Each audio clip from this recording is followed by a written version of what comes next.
వెయ్యి తలలు కలిగిన జగన్నాథుని బొడ్డులో బంగారు పద్మం, బంగారు పద్మంలో చతుర్ముఖ బ్రహ్మ, బ్రహ్మ యొక్క మానసపుత్రుల్లో కన్నుల్లోంచి అత్రి మహర్షి పుట్టినాడు. ఆ అత్రి మహర్షికి చంద్రుడు దయించినాడు. ఆ చంద్రుడికి ఉపనయనం చేసి బృహస్పతి దగ్గరికి వేద విద్యలు నేర్చుకోవడానికి పంపించినాడు. 12 సంవత్సరాలు అయిపోయింది. ఈ యొక్క పీజీ చేస్తే అయిపోయాయి 1 సంవత్సరం. ఈ లోపల దేవేంద్రుడు ఉత్తర రాశి వాయుదేవునితో పంపించాడు. బృహస్పతి గురుదేవా రాజసూయాగం వరించందలంచిది వచ్చి నిర్విఘ్నంబుగా నా యాగమ్మును సంరక్షింప నీలే భారంబు సుమ్మా. గురుదేవా 20 రోజులు రాజయాగం చేస్తున్నాను నేను, దేవలోకం వచ్చి యజ్ఞాన్ని నివర్తించే భారం నీదే అని చెప్పినాడు. బృహస్పతి దేవగురు పోవాలి కదా, మరి ఎలా? మన ఆశ్రమం బాధ్యత ఎవరికైనా అప్పయిపోవాలి కదా. ఇప్పుడు చంద్రుడు పిలిచినాడు. చంద్ర, నేను యజ్ఞమ్ము నుండి తిరిగి వచ్చినంత వరకు తారను సంరక్షింపుచు ఆశ్రమమును రక్షించి నా కుమారునిగా ఉండుము చంద్ర. అలాగే గురుదేవా అన్నాడు. పాపం ఏం చేస్తాడు మరి. శుక్రాచార్యుడు ఎప్పుడైతే బృహస్పతి వెళ్ళిపోయినాడో, శుక్రాచార్యులు వాళ్ళ కామరూపంలో వెళ్ళి తార హృదయంలో వచ్చి కామ ప్రేరణ కలిగించి మెల్లగ చంద్రుని బలత్కారం చేసింది. వనిత తనంతట తానై వలిస్తే ఇంత నిరాకరణ చేస్తావా చంద్ర? ఎందుకు నీ అందం, ఎందుకు నీ యవ్వనం, కల్పన నీ మాటలతోని మరిగించి ఇంకేముంది చంద్రుని వశం చేసుకొని చంద్రుడు తారాచంద్రుడు ఇద్దరు వెళ్ళారు. 20 రోజులకు అయ్యగారు వచ్చే వరకు ఆశ్రమం కాళీ భార్య కాళీ. పెద్ద పంచాయతీ జరిగింది, ఎంతోమంది పోయినారు, అంతమంది వాపసు కొట్టాడు. ఆఖరు బ్రహ్మదేవుడు వచ్చాడు జడ్జిమెంట్కి. ఆ యొక్క బ్రహ్మదేవుడు చెప్పినాడు, తారా ఇది న్యాయమేనా? చంద్ర ఇదేం పని, పంపి నేను తీసుకువచ్చే కనుక నేను పంపమంటావా? అదే వచ్చింది, దాని బొమ్మను నేను వద్దన్నానా? విష్ణుమూర్తితో చెప్తాను అనగానే బలత్కారంగా తీసుకువచ్చి తారను అప్పచెప్పాడు బృహస్పతికి. వచ్చిన ఆమెకి ఏదో కాంప్రమైజ్ అయి ఉంటే అయిపో కదా. లేదు, దుర్మార్గురాల చిగ్గొక ఇంత లేక చీని బతుకు పాడుగా చిగ్గొక ఇంత లేక చలవేడియ వెలచేడియ భంగిని ధర్మకిత్తులను బొగ్గులు చేసి జారు శశిన్ పొంది కటకట కడుపేల తెచ్చుకొంటివే చనటి ఎగ్గుదలంపగావలదే మానవతులు నిన్ను చూచి మెత్తుడ ఇప్పుడు కడుపు దించుకొమ్ము. సిగ్గులేదు, మానవ లేదు నీకు? చంద్రుని ఎత్తుకొని వెళ్ళి గర్భం ధరించావు కదా, ఇప్పుడు గర్భస్రావం చేసుకోమని తిడుతూనే ఉన్నాడు అయ్యగారు. ఆయన ఇటు తిట్టినప్పుడు అటు వెళ్ళిపోతున్నది. వారం 10 రోజులు కాగానే పండు లాంటి కొడుకు పుట్టాడు, చక్కగా ఉన్నాడు అందంగా. ఈమె తిట్టుడు పోయింది. చంద్రుడు వచ్చాడు, ఇటు బృహస్పతి. నా కొడుకు అంటే నా కొడుకు. ఎవరి కొడుకో ఎవరికి తెలవాలి? తల్లికి తెలుస్తుంది. ఆమె చెప్పుడు లేదు. మళ్ళా కాంపనెంట్ బ్రహ్మదేవుని దాకా పోయింది సుప్రీంకోర్టు. బ్రహ్మ వచ్చాడు, తారా చెప్పవే. నీ సిగ్గు జీతిక చంద్రుడిని ఎత్తుకొని వెళ్ళిపోయినాడే, నీ సగం సిగ్గు పోయింది. గర్భం ధరించినాడే, మిగిలిన సిగ్గు కూడా పోయింది, చెప్పరాదా? చంద్రుడికే కన్నదాన అనగానే చంద్రుడికి ఇచ్చారు. చంద్రుడికి ఆ కొడుకుని ఇచ్చాడే రాజా, వాని పేరు బుధుడు. ఆ బుధునికి సుద్యుమ్నుడు అనేటువంటి ఒక సూర్యవంశరాజుకు ఆడిదానిగా మారినప్పుడు, స్త్రీగా మారినప్పుడు ఈ బుధుడికేను ఆ యొక్క ఇలాకన్యకి ఇద్దరికి కూడా ప్రేమ వివాహం జరిగింది. తద్వారా వాళ్లకు మంచి చక్కటి కుమారుడు పుట్టినాడు, అంటే చంద్రుని మనవడు పుట్టాడు. మరి వాణి పేరు చక్కటి పేరు పెట్టారన్నమాట. ఆయనే మహానుభావుడైనటువంటి ఒక పురూరవ చక్రవర్తి అయినాడు. పురూరవ చక్రవర్తి నవయవనంలో ఉండి రాజ్యాన్ని పరిపాలిస్తుంటే ఈయన అందాన్ని దేవలోకంలో దేవవేశ్య అయినటువంటి ఊర్వశి తెలుసుకుందట. అది 2 గొర్రెపెట్టెళ్ళం పెట్టుకొని ఈయన ఉద్యానవనంలో వచ్చి కాళ్ళ గజ్జలు గలగలు వంటంగా తిరుగుతుందట. ఈయన సాయంకాలం వెళ్ళి అక్కడికి పోయేవరకు అది కనబడ్డది. వనిత ఎక్కడ నుండి రాక, పురూరవుడు అంటున్నాడు, వనిత ఎక్కడ నుండి రాక మనకిద్దరిందగు నీకు దక్కిది మృక్కడి వచ్చనే అలరు ములుకులవాడు అడిదంబు దిప్పులే వనిత. ఆహా, మన్మధుడు పూలబాణాలతో నన్ను కొట్టిపారేస్తున్నాడు, వాడి చేతిలో రావకముందే నన్ను అనుగ్రహించు తరుణి అన్నాడు. అయ్యా, నిన్ను పెళ్లి చేసుకుంటాను, వివాహం చేసుకుంటా, కానీ నీతో ఉంటా కానీ చూడొక షరతు, నీకు నా కండిషన్. ఈ 2 గొర్రెపట్టేళ్లను నువ్వు కాపాడకున్నా, దిగంబరంగా నువ్వు నా కంటికి కనబడ్డా కానీ నీకు నాకు డైవర్షన్. ఈ గోరెపొట్టలను కాపాడు చక్రవర్తికి లెక్క, వస్త్రం లేకుండా దీని ముందర ఎందుకుంటా నేను అని అనుకున్నాడు. 4 మాసాలు గడిచిపోయినాయి. కామభోగాలు అనుభవిస్తున్నాడు ఊర్వశితోని. అక్కడ దేవేంద్ర లోకంలో చూశాడు. 1 2 3 4th ఏది మరి? రంభ, ఊర్వశి, మేనక, తిలోత్తమ నలుగురు కదా. ఊర్వశి లేదు. అరే ఊర్వశి ఎక్కడికి పోయింది? అప్పుడు చెప్పారు, అయ్యా భూలోకం పోయింది. పూర్వం దగ్గర పట్టుకురాబండి. గంధర్వులు వచ్చి అర్ధరాత్రి వేళ ఆ 2 గొర్రెబిడ్డలను పట్టుకుపోతుంటే బే బే అని అరుస్తున్నాయి. పక్కకే ఉన్నాడు పూర్వ చక్రవర్తి.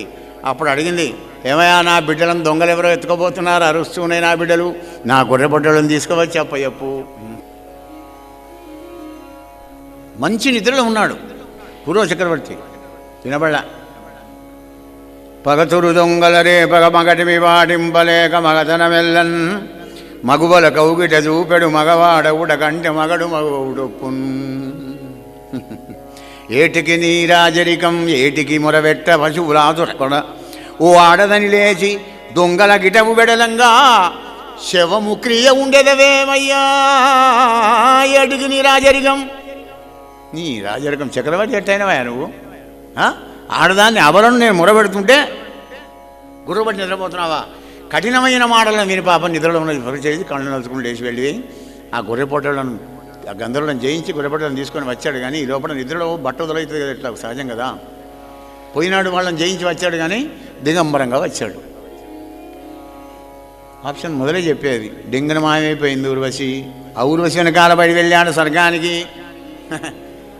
దాని పాదాలు పట్టుకున్నాడు. నిన్నేమన్నా అన్నానా? కఠినమైన మాటలు అన్నానా? కొట్టానా? తిట్టానా? ఏమన్నా?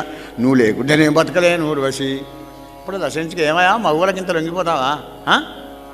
మగువలకింత లొంగెదవు మగవాడివే నీవు పశువు మాడికిన్ వగవందగవే మానుష పశువును మృగములుగా నీలోయుగా కమేలని దినునే. ఆడవాళ్ళకు లొంగిపోయేవాడు నువ్వేం చక్రవర్తివయా? నువ్వేమన్నా తిట్టు ఏమన్నా కొట్టుగా అని నిన్ను విడిచి నేను ఉండలేను ఊర్వశి. దానికే పాపం అనిపించింది. పాపం చూడబోయా చక్రవర్తి, మేము దేవతా వేశ్యలం, మాకు వాయువరసలు ఉండవు. సరే నువ్వు బతినాడుతున్నావు కనుక నా గర్భంలో నీ కొడుకులు పెరుగుతున్నారు, 1 ఏడాది ఆగిరా, నా కొడుకులను ఇస్తాను పొమ్మన్నది. భూలోకం వచ్చి పూర్వ చక్రవర్తికి పెద్ద యజ్ఞం చేసి సంవత్సరం అయిన తర్వాత మళ్ళీ సర్వలోకం పోయి ఆ ఊర్వశి గర్భంలో ఉన్నటువంటి ఒక పిల్లవాళ్లను ఆయువు, శృతాయువు, సత్యాయువు, రయుండు, జయుండు, విజయుండు అనగా 6 పుత్రులు. అందులో పెద్ద కొడుకైన వాడికి కుశుడు అనేవాడు పుట్టాడు.